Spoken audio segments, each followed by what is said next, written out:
Here I have LG Q6 and let me show you how to reset network settings on the following device.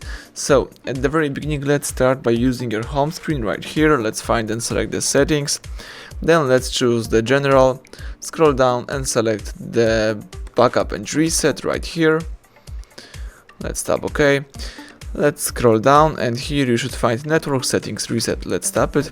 So this will reset all network settings including Wi-Fi, Bluetooth and also the cellular data if you have the SIM card inserted. Let's choose reset settings and reset all settings will be it can't be undone, so you have to be aware of this operation, and in order to begin this process let's choose reset settings one more time. And that's it, network settings have been reset, so you can go back and enjoy using the default network settings. Thank you for watching, please subscribe our channel and leave thumbs up under the video.